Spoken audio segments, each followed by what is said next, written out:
Curt Schilling takes a swing at hot topics, then my Losers of the Week roundup featuring our fearless leader Joe, who slurs, stumbles, and announces he has cancer, sort of, plus a woman who identifies as a furry, and Justin Trudeau's new haircut that is and identifies as just plain bad. And you know I have some final thoughts to top off the week. That's all ahead, and the show starts right now.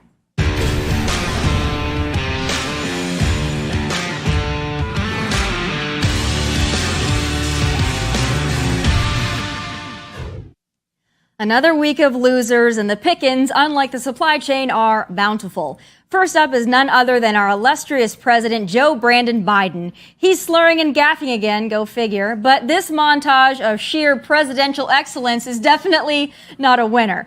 During a speech, and I use the term speech very loosely, President Joe blamed the oil industry for giving him cancer. Here we go. And because it was a 4-lane highway that was accessible, my mother drove us, and rather than us be able to walk. And guess what? The first frost, you know what was happening? You had to put on your windshield wipers to get literally the oil slick off the window. That's why I and so damn many other people I grew up have cancer. And why for the longest time, Delaware had the highest cancer rate in the nation.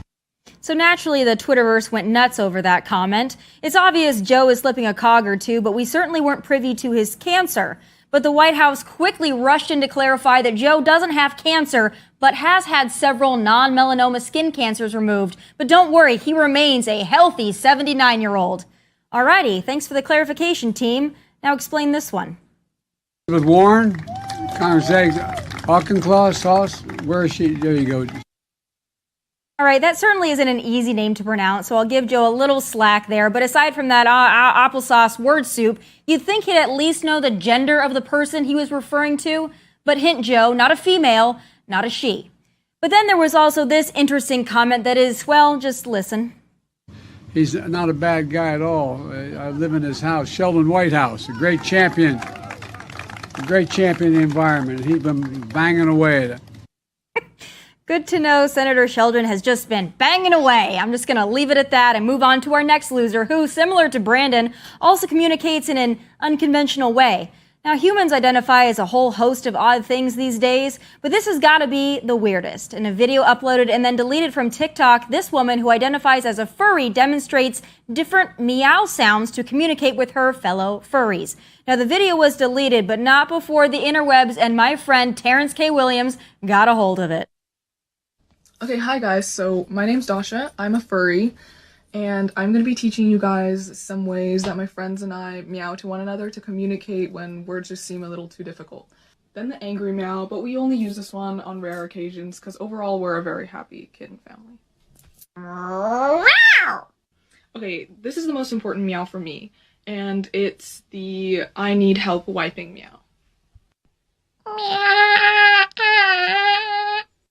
Okay, and last but definitely not least is our in heat meow, and we use this when we need a little bit more special kitten attention, if you know what I mean. Meow. Meow. All right, so I don't know this woman's political affiliation, but I'd be willing to bet she votes Democrat. I'm just saying. Now, being a furry and meowing in different dialects doesn't make someone a loser, but this culture of free-for-all identification has gotten so out of hand that in and of itself is a real loss for humanity as a whole. But so is my next loser, Canadian Prime Minister Justin Trudeau. There are a lot of reasons I could label Trudeau a loser, one being the vaccine and COVID tyranny he's placed over Canada, and another being the awful way he treated the freedom truckers who stood up to him. But now, folks, Justin got a haircut that pretty much sums up his leadership. Take a look. So he debuted his new and less than improved haircut in Quebec, and the internet loved the material. Some are chalking it up to his best effort to look like George Clooney with his sexy Caesar haircut from the 90s. And then there's this gem.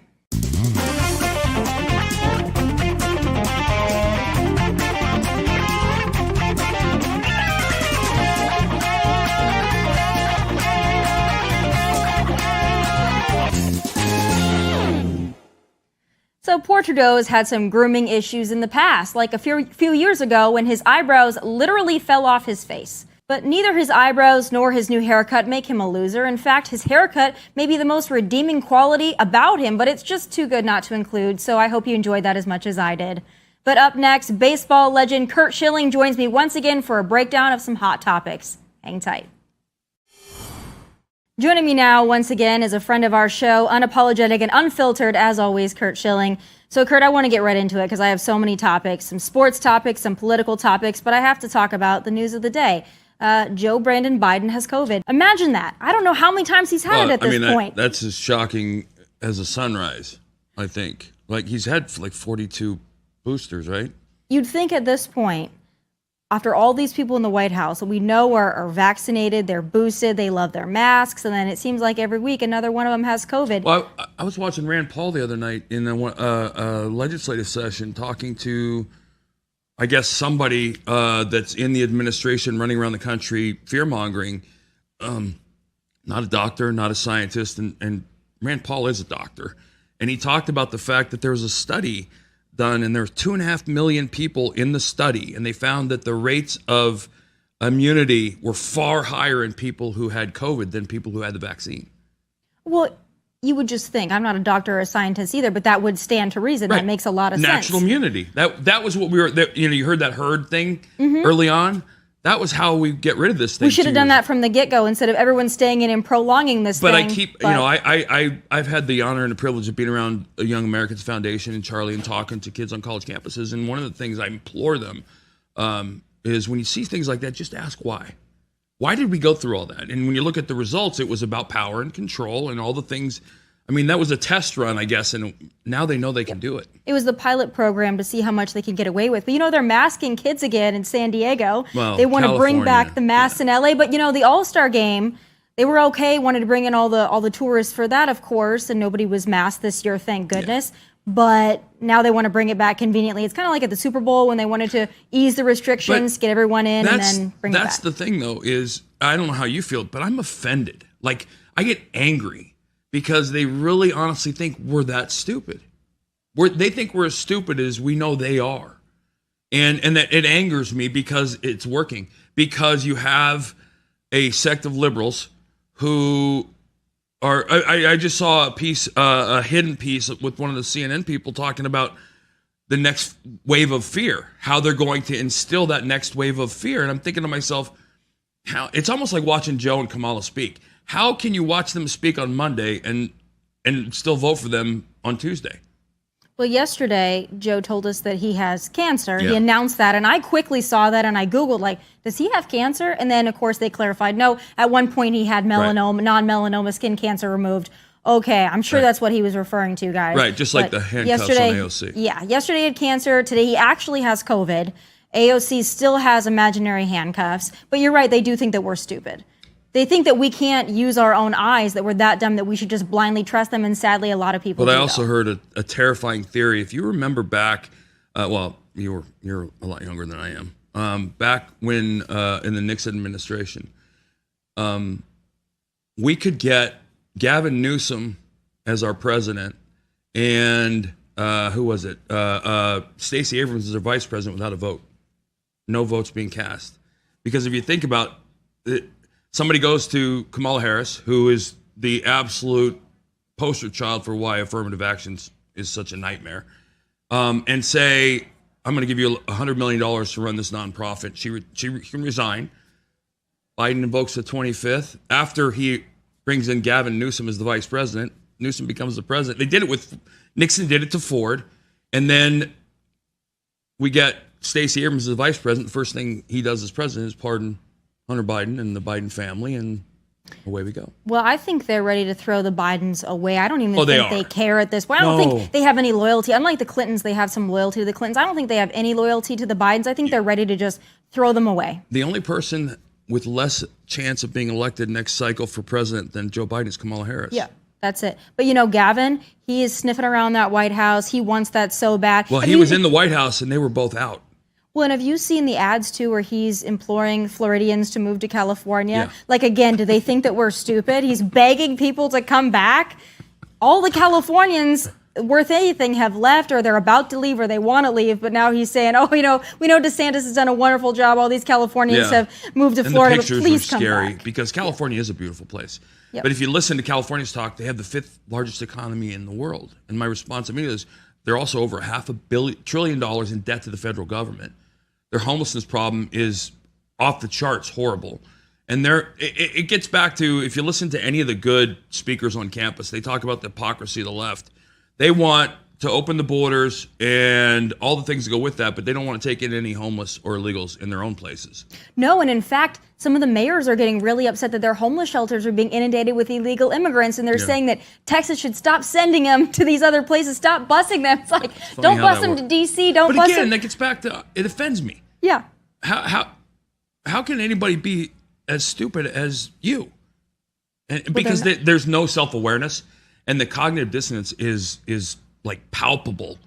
It's the only explanation for them saying the things they do and doing the things they do. I think the only way they can win in midterms or in 2024, I think the only way they could possibly do it, aside from shenanigans. That's the only way. Or they're pushing really hard now on the Roe v. Wade stuff.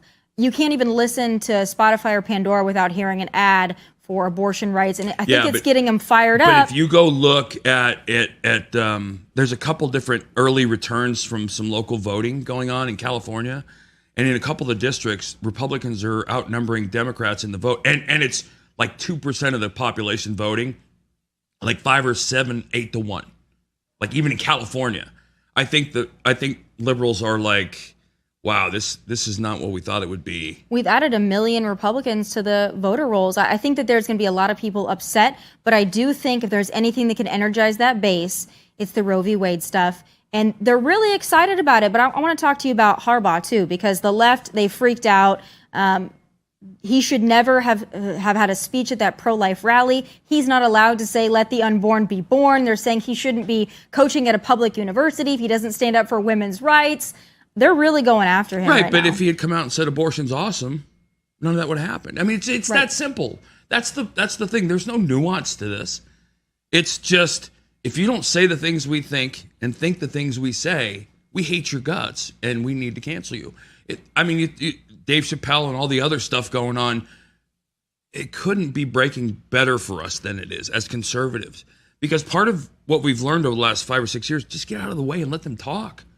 Right. They're going to ruin themselves because the ignorance and the lack of real world understanding is, again, offensive to me that they think all other people are that stupid. I want to throw this curveball at you, though. I don't mean to use a baseball pun, but I think you're right about the older generation and they see what's going on. My generation, though, the ones younger than me, I'm not sure that they're seeing how bad this is. I'm not sure that they do think realistically and logically. I think they've been so brainwashed and they've been stuck so much on a screen and on TikTok and listening to this crap in their universities and from preschool all the way on up. I don't think that they have the same realization that educated people do. They don't, because their entire platform is based on emotion. I mean, if you listen to them talk, I don't know if there was a great TikTok going around the other day of this young lady who was getting kicked out of her house by her mother. She has green hair. And she's been given 2 weeks notice. And her mother says to her, you're in here bullying me and all that. And she's like, I'm not bullying you. I'm trying to educate you. And she's like, you're mean to me because you misgender me. And I'm like, wow, the real world will spit her out in a heartbeat, because people outside your home don't care a lot less than your parents do. But it's a part of it is the apathy on our part. I mean, listen. If you go back to the last 40 or 50 years and look at the voter turnout, it's way below where it ever should be, number one. And number two, that level of apathy has gotten us Joe Biden.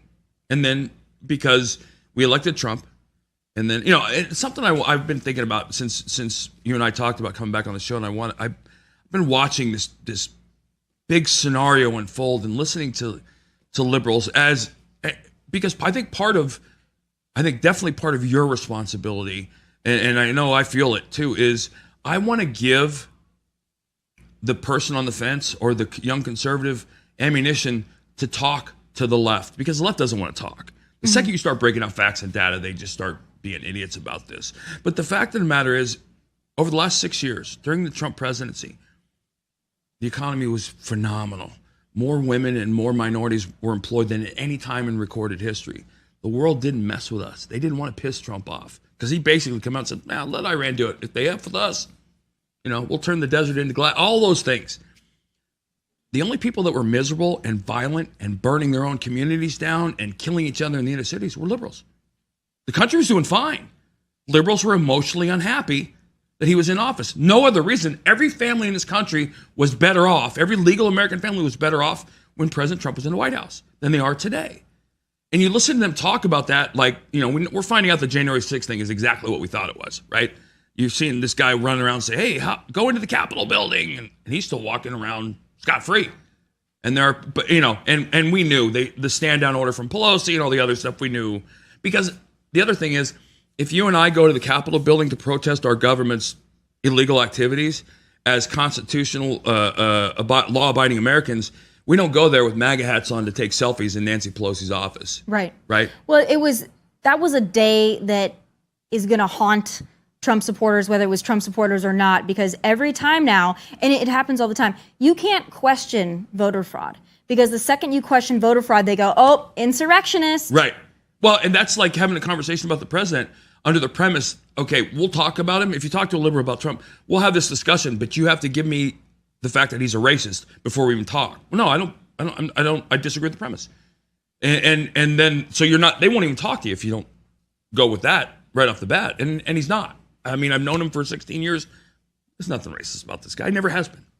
Well, until he ran for office. But Right. I'm glad that you brought up the whole labeling, because I'm sure one of your good friends, Lebron, he's saying something about a place that I know is very near and dear to your heart. He's saying, he said on his podcast and his show, that Boston fans are racist AF. And he stood by that. And he was talking about Celtics fans. He's got a stake, though, in the Red Sox at this point. But he came out and said they're just racist. Well, and he did so, I guess, based on how the fans treat him. And my response is no. Boston fans aren't any more racist than Detroit fans, than Chicago fans, than San Francisco fans. You're just an asshole. Well, if they don't like you, it's not because of your skin color. They just don't like you, LeBron. Right. Why is that so hard for him to understand? But here's the thing. Think about, we're in a time and a place where baseball being, I think, 60% white is horribly racist, but the NFL at 80% black and the NBA at 80% black are not. I mean, logic, it gets dumped on its head. But the fact of the matter is, when you think about the hundreds and thousands of athletes of every race and color that go through and play in a venue in Boston, really, LeBron James is the only one? And I don't know if you remember this, but about it was longer than 5 years ago, Adam Jones of the Orioles went into Boston and came out and said that someone in the outfield called him the N-word. Happened to be after an 0-for-4 when the Orioles got their asses kicked. And I called him a liar. And I was immediately called a racist. And I wasn't claiming that event doesn't ever happen. Although, and I got to tell you this, I spent 22 years playing professional baseball. And yes, I'm white, but I played with players of all races and all colors. Never once did I hear a fan call a player the N-word. Never once. And I'm not saying it didn't happen, but it's not a daily event. My response to the Adam Jones incident was, it didn't happen. Because if it did happen, in this day and age, it would be on TikTok, it would be on Snapchat and Facebook, and the fans in that area would have called this person out. It happened the very next night, and that's exactly what happened. But I was called a racist for saying no. But those are the things that fuel the fire of systemic racism, which is a complete fallacy, not backed by any data anywhere. And LeBron is adding to it. And that's the tragedy for me in all this. And listen, the guy's done some amazing things for young people. And but he's also, when you look at him, he's also someone who's never, ever had someone in his life to say, you know what, shut up. You're an idiot. Got a lot of yes people around him. Right. He's anointed himself to such a level at this point. Everybody needs that person, though. Trump needs one. Mm-hmm. Dude, shut up. Don't say that, because he's got a platform. LeBron's platform is massive. And he uses that platform as a fan of China. Yeah, of course. He's not speaking out about those things. Right, no. Right. Which would be amazing, but nobody in the NBA will, because the Mark Cubans of the world are gutless cowards who money is everything to them. And that's their choice, but don't act like that isn't part of your makeup. But the fact of the matter is, and I know I'm going on about this, but the fact of the matter is, LeBron James is disliked in Boston because he's really good, then he's a dick. I mean, that's why. Well, it's personality, and Boston fans are passionate fans. I mean, that's I always just said, how as they a are. Red Sox player, when I went to Yankee Stadium and got booed, what a badge of honor, because Yankee fans don't boo players that suck. They don't care about you. And you can ask JP. I mean, he's been, when you certain cities, and Philadelphia was the same way. But here's an underlying piece to this whole thing. Boston and Massachusetts are represented as one of the bluest states in the country. Oh, yeah. So if it's heavily blue, how could it be racist? Because they're the least racist people in the world, right? Well, white liberals might be the most racist people it's not out even close. there. Well, I mean, listen, Joy Bayer says when black people get guns, boy, the laws will change. Again, I'm offended that they're that stupid and think we are too. I want to go back to something you said, though, about China and Cuban and the rest of them. So they won't offend China because they're afraid of losing money. But why is it we've created such an atmosphere in the United States where you can offend Americans and still make money? You can't offend the Chinese, but you can offend your own people in your own country and you can still make money. Mark Cuban doesn't care if he says we're not going to play the national anthem before Mavs games. He doesn't care that viewers and Americans are offended at all, and he's not going to lose $1 for that. Right, but the answer is because the virtue signaling and the real world don't coincide for the left. They virtue signal about everything. They don't actually do anything about any of it, right? They'll boycott the hell out of a company like Chick-fil-A who closes on Sundays because of the Christian ownership. But damned if they won't be buying season tickets to the NBA and pay-per-view. Because and in many cases, here's the other thing. It's not all of us, okay? In many cases, it's not America. It's the left. If we could take all the liberals and move them to another country, we would be the happiest country on the planet. Well, they might come back with a little more appreciation, which is what we would all hope for, but we're never going to be in that environment. I think that liberals actually don't hate this country. They hate us. I think that they also... I think it's a self-hate, but I think it makes them feel good to hate something. They have to rage against some machine. You've been around that person who's never happy unless somebody else is more miserable than they are. Right. And watch reality TV. That's what reality TV is, right? Reality TV has got these massive audiences because people want to see more successful people who are less happy than they are. They love that. They revel in that. Misery loves company. And they have a laundry list of company. I want to talk about the All-Star game, but before that, yesterday I did a wonderful interview with a former Kentucky swimmer named Riley Gaines, and she came out, she swam against Leah Thomas. They tied for 5th. They gave the trophy to Thomas, sent hers in the mail, said that Thomas had to be photographed with it, but they're both nominated for Woman of the Year. That's been a big controversy, but something that she said, we all know that this is happening with Leah Thomas, but she said something to me yesterday that I haven't heard before, and I got to get your take on it. She said that also competing is a woman, a female, who identifies as a man and calls himself Isaac and identifies as he, him. But yet, weirdly, Isaac is still swimming for women's swimming, but identifies as a man, but wouldn't swim with the men. Why have we not heard this before? And if you're just supposed to do what you identify as, and it's not about having a competitive advantage, then where's the fanfare around this? It gets back to what I was just telling you. I tell you that you asked the question, why? It's a very simple question. One person understands the world doesn't revolve around them, never will and never should. And the other person is doing it for reasons that have nothing to do with who they are. I mean, if I'm Leah and I'm nominated for Woman of the Year, I'm like, listen, I appreciate that. I appreciate the sentiment. I appreciate that you recognize me for what I am or who I think I am. But that's embarrassing.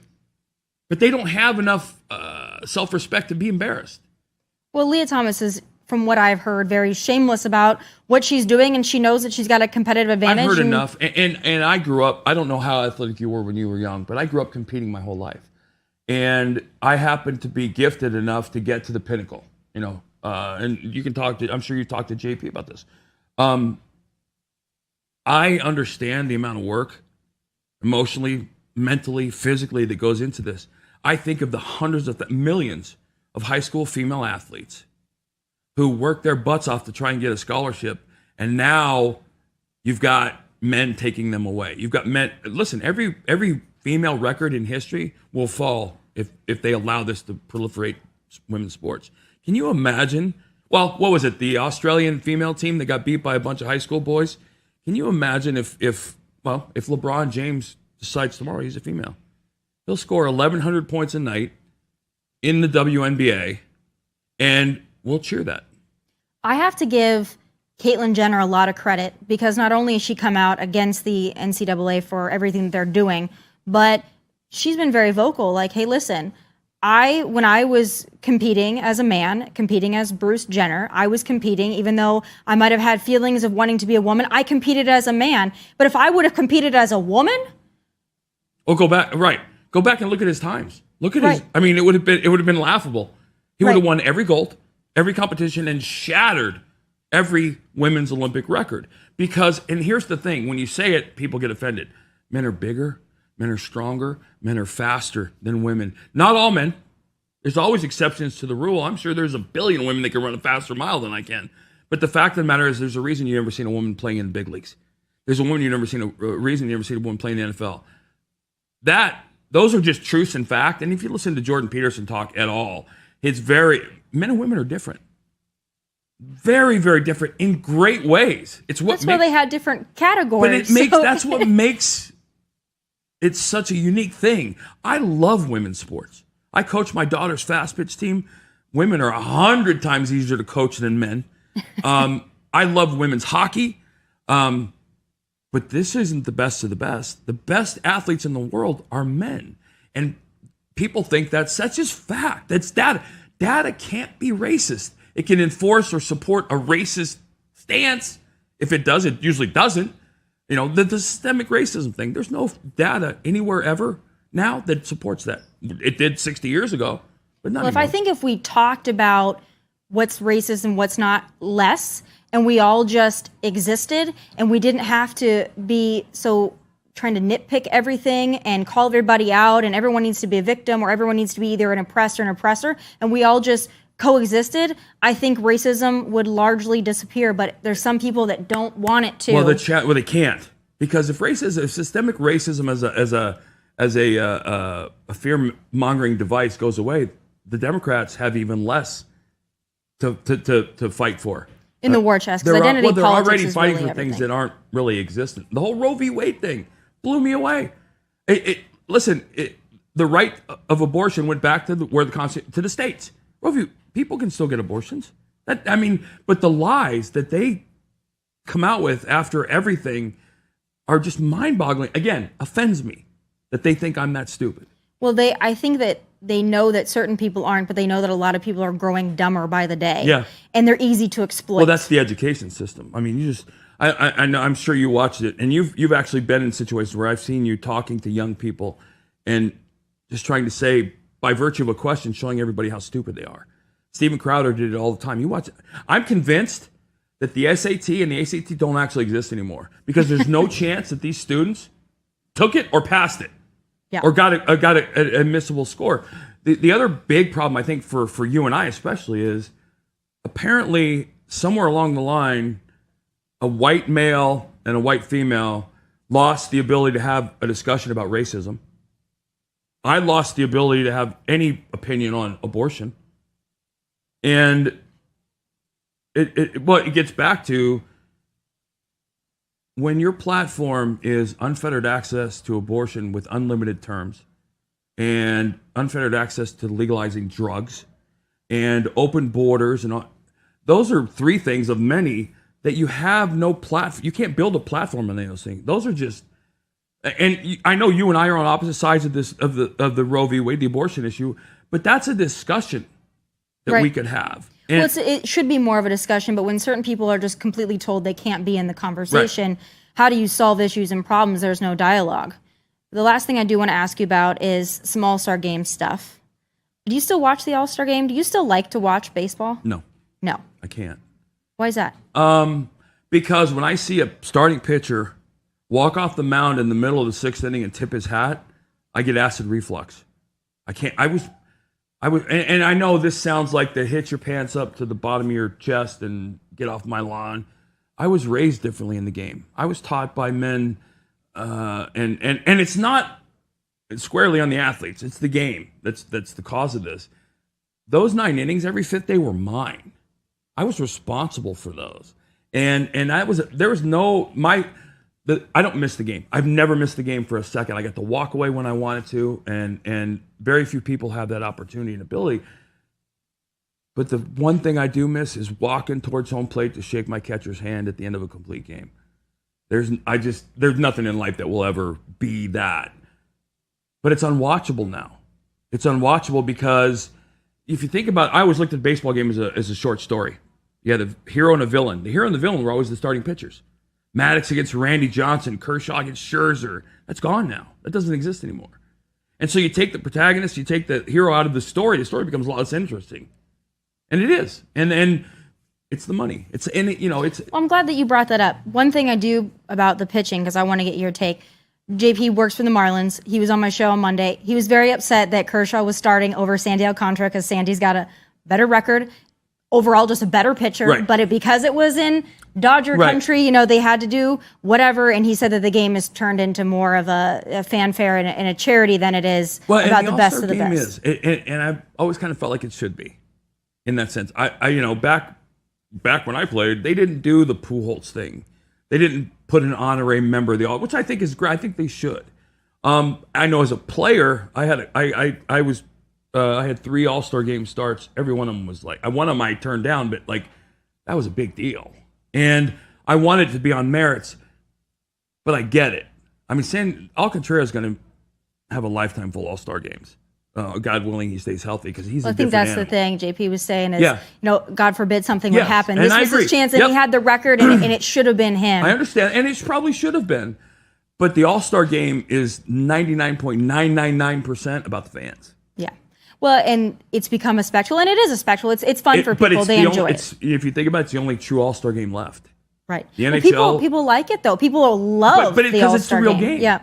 Because it's not going to be a 12-10 hockey game or a flag football, touch football game.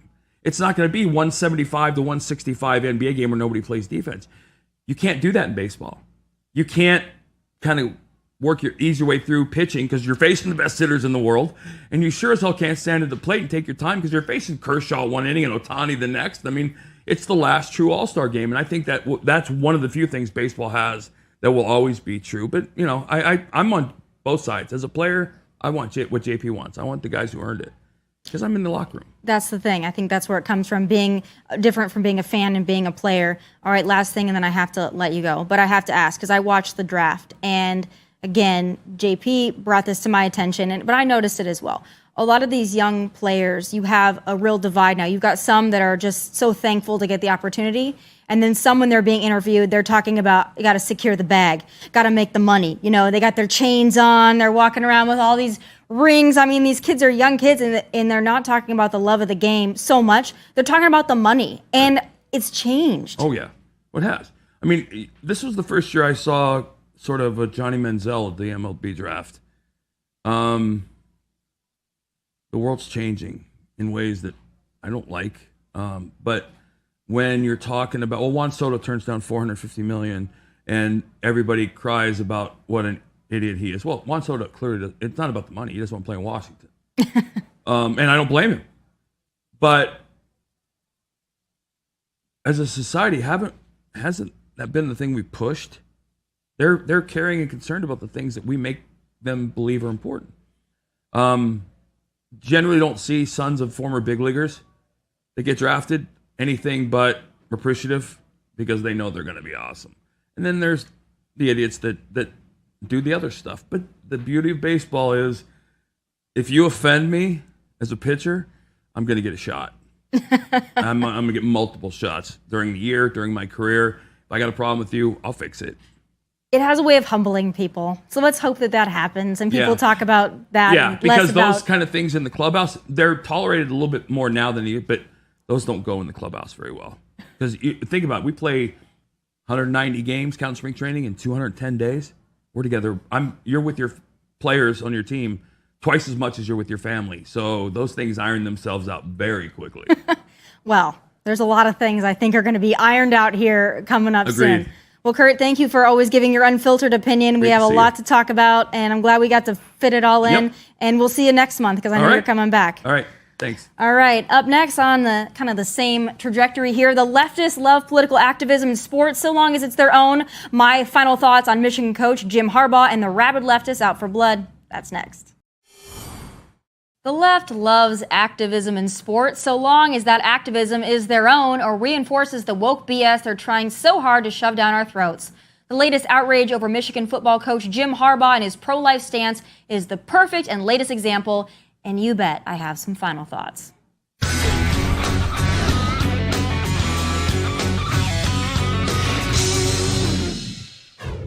It's a tale as old as time. The left encourages and celebrates political showboating and grandstanding in sports, so long as the message is acceptable to the left and the agenda they're not just pushing but force-feeding. Their hypocrisy really knows no bounds. Christians shouldn't kneel, but BLMers should. Athletes and teams should plaster the rainbow all over everything in the month of June for inclusion, but unvaccinated players should be ostracized and lambasted for their personal choices. And when it comes to abortion, if you, as the leader of an organization, don't speak out in rabid support of free-for-all abortion, you're not doing your part. But if you're Jim Harbaugh and you advocate a pro-life stance and have the audacity to say, let the unborn be born, well, you might as well delete Twitter and cancel yourself if the left had its way. The hypocrisy is so thick and perfectly displayed in one of the many tweets on this subject. Let me make sure I'm deciphering this bullcrap correctly. If you don't support abortion, you shouldn't hold a high position at a public university and you should be fired. Got it. That makes total sense if you huff paint for fun and or voted for Joe Biden. But the best part of that thread is the part where the Palmer Report tweeter demands that Harbaugh not use his platform or clout to support his personal beliefs. Boy, no one on the left has ever done that for sure. You got it, Palmer Report. I'd roll my eyes, but they go so far back in my head I couldn't finish this commentary, so I won't. But the silver lining in this whole controversy is Jim Harbaugh's response, or lack of response, that is. Unlike others who have bowed to the mob or apologized in fear, Harbaugh didn't, and let's hope to goodness he won't. And to the leftist warriors trying to intimidate him into doing so, listen up. Y'all ruined sports by making it political, so now you have to live with the consequences of that, and part of that is listening to those whose activism doesn't match yours. You created it, so deal with it. And those are my final thoughts from Nashville. God bless, and take care.